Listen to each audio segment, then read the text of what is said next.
Montreal. For the last year of her life, the Quebecois illustrator, writer and musician Geneviève Castrais existed in a disease-induced isolation in a spare room of her home in Washington state. She fought for her life. Part of that fight included documenting what remained of it with heartbreaking images and unflinching words.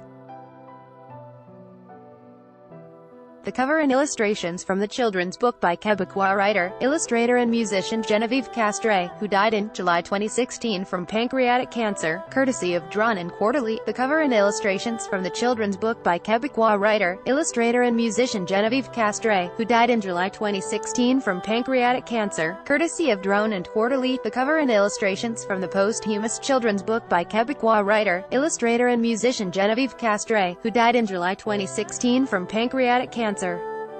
The book was published by Montreal-based Drawn and Quarterly, uploaded, courtesy of Drawn and Quarterly. Now, 2 years after her death, the fruits of Castrais' final labors are being released.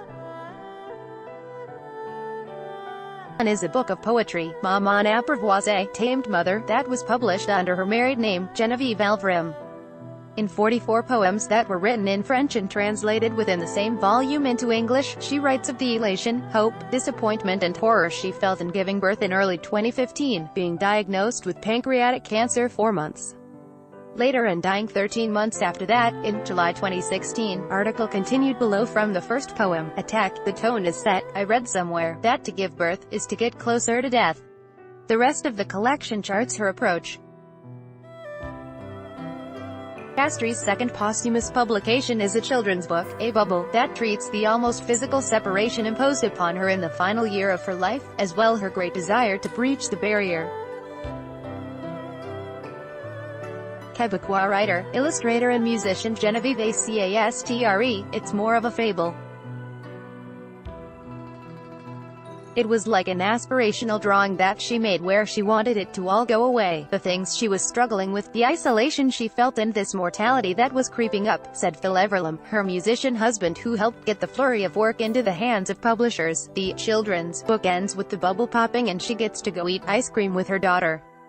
Of course on some level she knew how unlikely that was or impossible, but her way of coping was to draw it into reality. Castrais' experience was harrowing and the work is no less intense.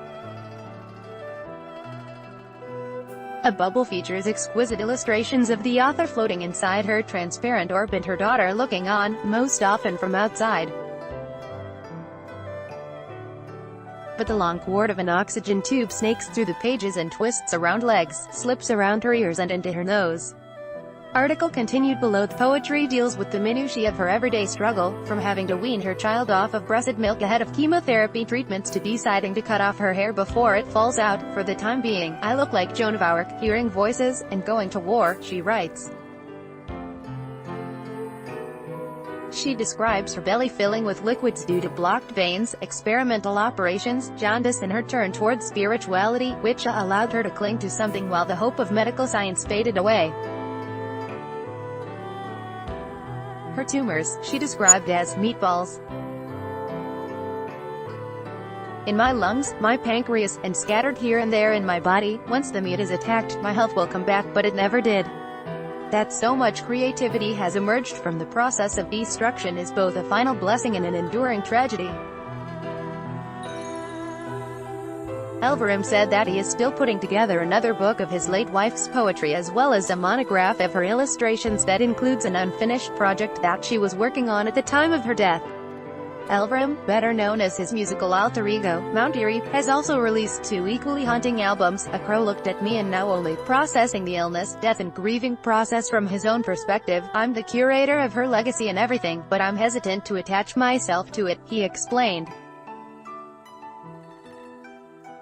When she was alive we were both artists and really productive people, but we didn't really share our creative worlds with each other very much. In fact, Elverum said, Castrais lived much of life in an artistic bubble. She lived as this French-speaking person in Washington state, in a small town, and always sort of talked about herself as this alien or unicorn, like the only one of her kind, who couldn't really relate and sang all these songs in French, he said.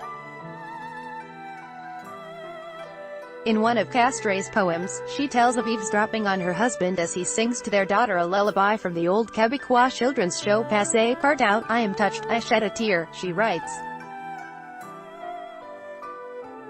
I sang it so often to our daughter that this Anglophone now knows nearly all the lyrics by heart.